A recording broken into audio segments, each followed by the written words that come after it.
Hər kəs salam dostlar, mən Elvin, kanalıma xoş gəldiniz. Bu gün sizlərə coğrafiya barədə məsləhətlər verəcəm. Nəyə görə coğrafiya?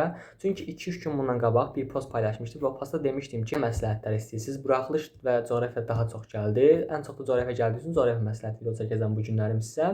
Əvvəlcə onu deyim ki, bu sol tərəfdə ya da sağ tərəfdə indi orada gördüyünüz kitabları mən oxumuşam coğrafiyadan. Həmin bu kitabları siz də oxuya bilərsiniz. Yəni məsləhət görürəm. Mən 26 dənə düz 27 dənə düz yazmışdım coğrafiyadan. Əslində 1-2 mexaniki səhvim var idi. Onda səbəbi o idi ki, məsəl üçün situasiya var idi. Situasiyada deyirdi ki, Mississippi çayı hansı yarımkürədə yerləşir? Mən götürüb qərb yerinə şərq yazmışdım. Yəni çox mexaniki səhvlərim var idi. Belə yəni, amma dediyim kitabları oxusaz, dediyim şəkildə oxusaz siz 30-30 gedib yaza bilərsiniz həqiqətən. Əməl eləsəz əgər əlbəttə ki. Əvvəlcə başlayaq testlərdən. Mən test işləyəndə əsasən toplulara yox, daha çox bundan əvvəlki illərdə keçirilən test imtahanlarına baxırdım ya da ki, həmin ili OTK-nın və ya güvənli keçirdiyi sınaq imtahanlarına baxırdım. Məsəl üçün də deyək ki, mən işləmişəm 2010-cu ilin qəbuluna düşmüş imtahan suallarını.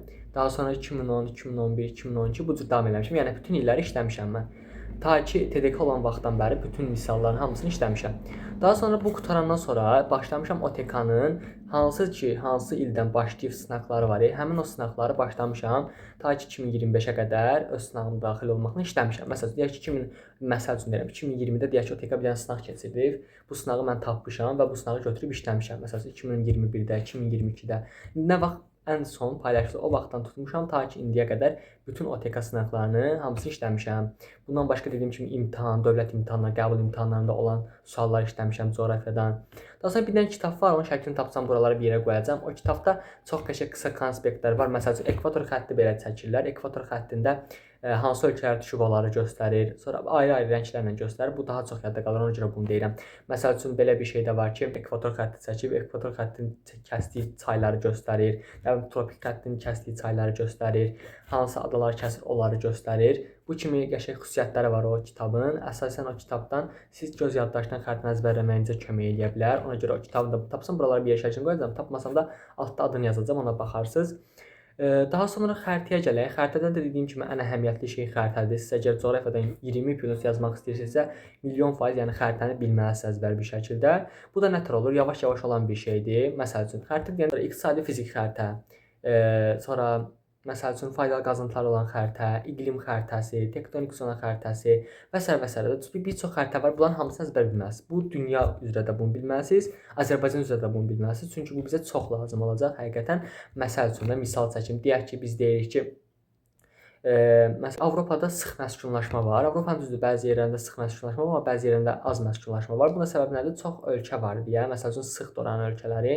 Məsəl üçün biz deyə bilmərik ki, Şimali və Cənubi Amerikada, ta doğrusu Şimali Amerikada çox sıx məskunlaşma var. Niyə? Çünki maksimum 2 ölkə var orada. Yəni buna nəzərən bəzi şeylər tapa bilərik. Varı kasıb ölkə. Məsəl üçün biz Nepala deyə bilmərik varı ölkə. Çünki bilirik ki, Nepalın nə torpağı var, nə bir şey var da. İbtidai torpaqlarda yerləşir. Dağın lap zirvəsindədir, Himalay dağlarına. Ona görə orada faydalı qazıntı yoxdur, heç bir əkinçilik təsərrüfatı yoxdur. Ancaq özləri oxuyursunuz əgər bilərsiniz, başqalarının veşlərini, turistlərin daha doğrusu veşlərini dağın zirvəsinə daşımaqla pullarını çıxardır. Ona görə kasıb ölkədir. Misal çəkirəm, yəni bu cür şeylər var. Yəni siz xəritəni öyrənməyiniz bunun üçün vacibdir. Daha sonra 30-30 yazmağın başqa yolları nədir? Siz əsasən misallara diqqət yetirməlisiniz. Riyaziyyat olan bölməsidir. Nəzəriyyəsi çox asandır əslində. Məsəl üçün deyək ki, bizə 2 dənə zona verir, 2 zona arasında məsafə verir. Deyir ki, məsəl üçün dəniz səviyyəsindən A hündürlüyünə qədər olan məsafədə temperatur fərqi nə qədərdir? Kəsmə yüksəkliyi də özü verilmişə. Kəsmə yüksəkliyi tapırıq. Biz bilirik ki, məsəl üçün 1000-ə 6 düşür. 1000 metr yəni yuxarı qalxanda 6 dərəcə temperaturumuz azalır. 100 metrdə 0,6 dərəcə temperaturumuz azalır. Aşağı düşdüksə zirvədən dəniz səviyyəsinə qədər, onda da temperaturumuz eyni şəkildə 1000-ə 6 dərəcə, 100 metrdə 0,6 dərəcə azalır. Yəni bu sadəcə bir nəzəriyyədir dediyim. Başqa bir nəzəriyyə dediyim, məsəl üçün dəniz səviyyəsindən dənizin dibinə doğru, yəni daha da qazaraq getdikdə, əgər normaldırsa, yəni bizim qazdığımız yer 33 metrə 1 dərəcə artır. Yəni daha dərinə getdikcə dəniz səviyyəsindən əlbəttə ki. Yəni bu bir nəzəriyyədir. Bu nəzəriyyələri siz əzbər bilməlisiniz. Yəni çox çətin bir nəzəriyyə deyil. Sadəcə əsas nəzəriyyəmiz odur ki, düz və tərs mütənasiblər. Daha sonra siz bilməlisiniz hansı dəniz, nə qədər, neçə promilli duzluluğu var. Bunları əzbər bilməlisiniz. Əsasən aralıqdır, qaradır, Egeydir, qırmızıdır, Xəzərdir, Yapondur. Bu dənizləri siz bilməlisiniz. Yəni bu dənizləri bilsəz, promillərini imtahanda keçə bilərsiniz. Düzdür, bəzi vaxtlar imtahanda özü aşağıda verir. Məsəl üçün filan promillidir. Məsəl üçün Egey dənizi barədə danışır. Altda deyir ki, Egey dənizinin promillisi filandır. Yəni bunu verir, amma siz yenə də bunu bilməlisiniz. Elə olur ki, vermir yəni. Daha sonra situasiyaya düşə bilər misal məsələ. Ona görə çox ehtiyatlı olmalısınız. Məsələn, mən birinci şans imtahanında situasiyaya misal məsələ düşmüşdü. Situasiyanın hamısı düz idi. Yəni bunlara diqqət yetirməlisiniz siz əsasən, yəni coğrafiyanı yaxşı yaza bilməyiniz üçün. Başqa nə ola bilər? Coğrafiyadan əsasən kitabda nələr oxuya bilərsiniz siz? Mən elə də çox kitab oxumamışam, ancaq xəritəyə baxmışam və dediyim kimi testlər işləmişəm. Hansı ki, keçən illərin, ondan qabaqki illərin qəbullarını, OTK sınaqlarını bu cür işləmişəm. Kitabda nəyə baxa bilərsiniz? Faydalı qazıntılara əzbərləyə bilərsiniz bəzi hallarda. Daha sonra kitabdan cəryanlara baxa bilərsiniz. Orada da cəryanların xəritəsi var. Onsuz da atlasda da cəryan xəritəsi var. Yəni elə də vacib bir şey deyil. Ona baxa bilərsiniz. Başqa nəyə baxa bilərsiniz? Daha sonra yerin qatlarına baxa bilərsiniz. Nüvə, mantia, nə bilim, daha sonra yer qabığı. Bunların içinin qatlarına baxa bilərsiniz. Litosfer bölməsində var kitabda.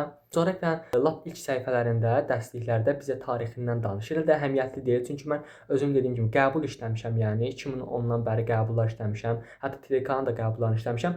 Amma heç bir mən elə bir şey görməmişəm ki, coğrafiyanın tarix bölməsindən götürüb imtahana, qəbula salsın. Amma salma ehtimalları var. Çünki niyə? Proqramda var. Amma salmırlar. Yəni mən heç vaxt fikir verməmişəm ki, yəni götürüb proqrama onu salsınlar. Yəni ona axırıncı, yəni ikinci dərəcəli yanaşın. Əsas yanaşacağınız şeylər dediyim kimi xəritədir. Xəritənin də bütün tiplərini əzbər bilməlisiniz.